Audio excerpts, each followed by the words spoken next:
Correction de l'exercice 104. La durée de vie exprimée en heures d'un agenda électronique est une variable aléatoire grand X qui suit une loi exponentielle de paramètres lambda. Lambda est un réel strictement positif. On vous rappelle que pour tout t supérieur ou égal à 0, p de x inférieur ou égal à t, c'est intégrale de 0 à t de lambda exponentielle moins lambda x. La fonction r, définie sur l'intervalle 0 plus l'infini par r de t égale p de x supérieur à t, est appelée fonction de fiabilité. Petit 1, restitution organisée des connaissances. Démontrer que pour tout t supérieur à 0, on a r de t égale exponentielle moins lambda t. Ça, c'est du cours. Du coup, on applique le cours. R de t, donc c'est p de x supérieur à t. Je passe par l'événement contraire, c'est 1 moins p de x inférieur ou égal à t. Donc du coup, c'est 1 moins intégrale de 0 à t de lambda exponentielle moins lambda x dx. Et du coup, c'est 1 moins primitif de lambda exponentielle moins lambda x, c'est moins exponentielle moins lambda x, pris entre 0 et t. On applique, ça nous donne 1 plus exponentielle moins lambda t moins exponentielle de 0, ce qui fait donc exponentielle de moins lambda t.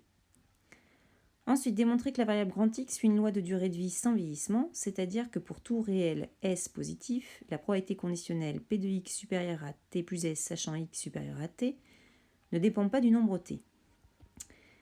Donc j'applique mon cours, P de x supérieur à t plus S sachant x supérieur à t, donc ça c'est mon P de A sachant B, c'est P de A inter B sur P de B, donc du coup c'est P de x supérieur à t plus S inter x supérieur à t sur P de x supérieur à t.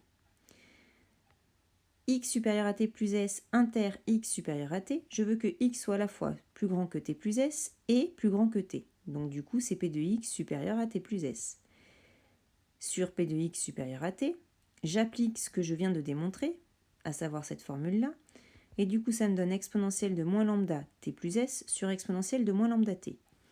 Exponentielle de a sur exponentielle de b, c'est exponentielle de a moins b, donc du coup, ça va me donner exponentielle de moins lambda t, moins lambda s plus lambda t, ce qui donne exponentielle de moins lambda s.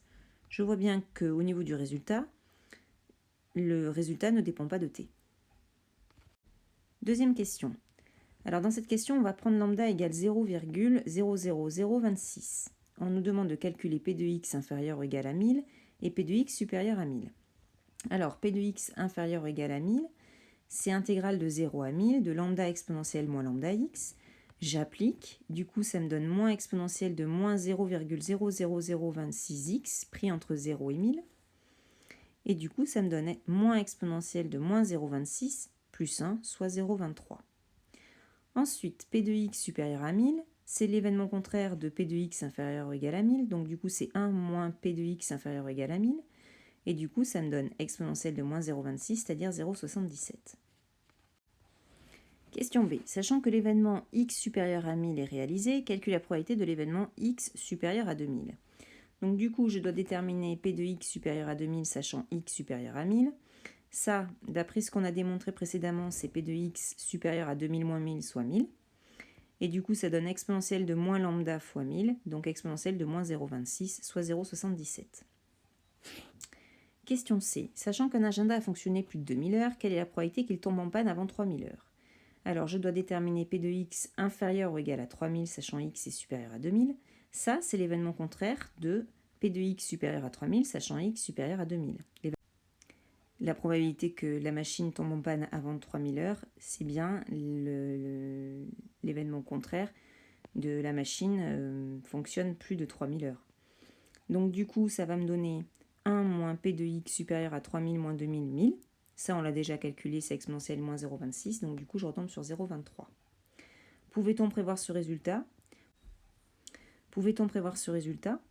Oui, on pouvait le prévoir, puisque c'est une loi de durée de vie sans vieillissement.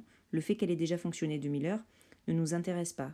Notre objectif, c'était de savoir quelle était la probabilité, en fait, que la machine fonctionne moins de 1000 heures.